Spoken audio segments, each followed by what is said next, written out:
বৃষ্টি উপেক্ষা করে চিরাঙের শান্তিপুরে বিপিএফের সভা, ভুটান সীমান্তে শান্তিপুর হাই স্কুল ময়দানে হাগ্রামা মহিলারী নির্বাচনী সভা, 14 নম্বর চিরাং দুয়ারি পরিষদীয় কেন্দ্র থেকে নির্বাচনে লড়াইয়ের ঘোষণা বিপিএফ প্রধানের। অনুষ্ঠানে ইউপিপিএল এর প্রায় 1300 কর্মী বিপিএফে যোগ দেন।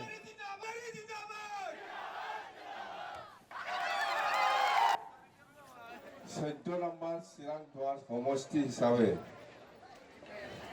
বিপিএফ দলৰ পৰা কোন খেলিব? বিপিএফ দলৰ পৰা কোন খেলিব?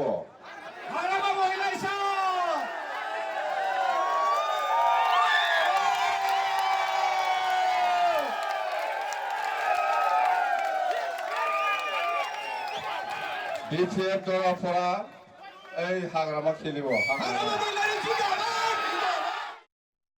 আজি বৰষুণটো আজি ৰাতিপুৱাই ধাৰাসাৰ মানে কণ্টিনিউ, এতিয়াহে অলপ নামিছে বৰষুণটো। তথাপিও আমাৰ এই চিৰাং দুৱাৰ 14 নম্বৰ চিৰাং দুৱাৰ সমষ্টিৰ পৰা সকলো ৰাইজে আমাক সহায় কৰিবৰ কাৰণে আগবাঢ়ি আহিছে। তাৰ কাৰণে মই বিপিএফ দলৰ হৈ মই ধন্যবাদ যাচিছোঁ সকলো জাতি জনগোষ্ঠীলৈ।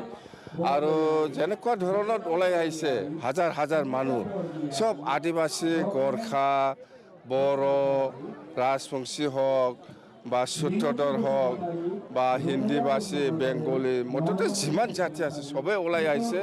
ইয়াতে প্ৰমাণ যে চিৰাং দুৱাৰ 14 নম্বৰ চিৰাং দুৱাৰত বিপিএফ দল জয়ী হোৱাটো খাটাং। আৰু মই আজি কথা দিছোঁ, চিৰাং দুৱাৰ 14 নম্বৰ চিৰাং দুৱাৰত মই আহিম, মই খেলিম।